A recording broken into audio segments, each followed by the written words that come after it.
Chris, Visa has a, unique perspective, on across so many different categories, but, in retail, even interesting perspective from, the merchant side of things. I mean, how, from the payment side of things, how is that looking, from your perspective?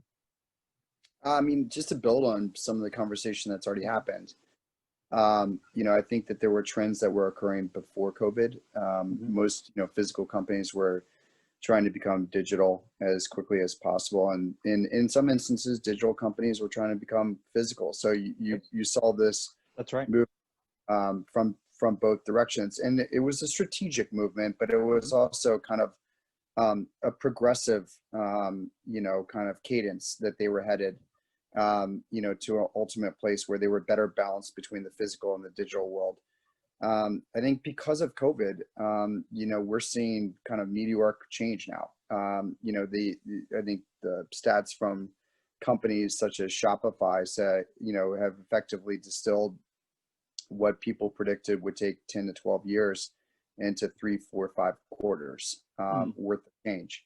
And I think the important thing for so many of us is to sit back and say, what part of that change is going to be maintained post COVID? Like what's occurring to survive COVID, and then what is occurring that we'll never go back to after COVID? And hopefully that is a point sooner rather than later, but nonetheless, there will hopefully be a point that's post COVID. And in that instance, what's kind of permanent change, and what's here to stay.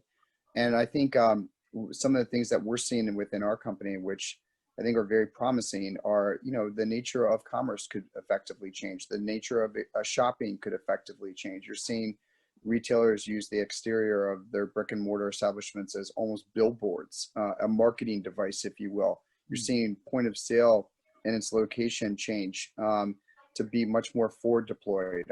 Obviously, one age-old technique within retail was to put point of sale, regress point of sale into the store, so that you had maximum kind of shopping and browsing experiences, and you could see the kind of full inventory of merchandise. That's changing, and it's much more forward deployed.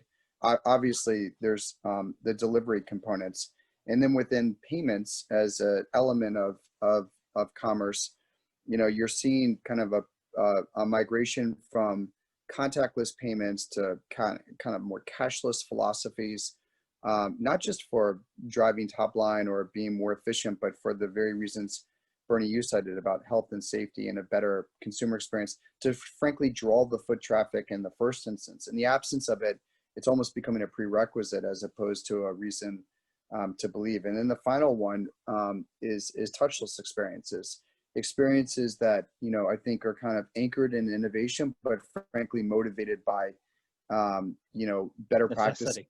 Yeah. Yeah, and necessity. And so I think you're going to see biometrics. And I mean, this is speculation on my end, but I don't think it's a world too far to think about what's the choreography between biometrics as a mechanism through which you could, if you selected to, expose identity, and for payments, or frankly even for health, to know whether you're running the temperature, or to give you a signal that there's something to look into. And so the thing that I take great comfort in, as a result of this pandemic and all of its impacts, is I really do believe it shows the ingenuity of the marketplace. That's right. And it shows the ability for some of the smartest minds in retail, but also frankly in business, to sit back and not just adapt, but to architect a future brand and a future business because of it.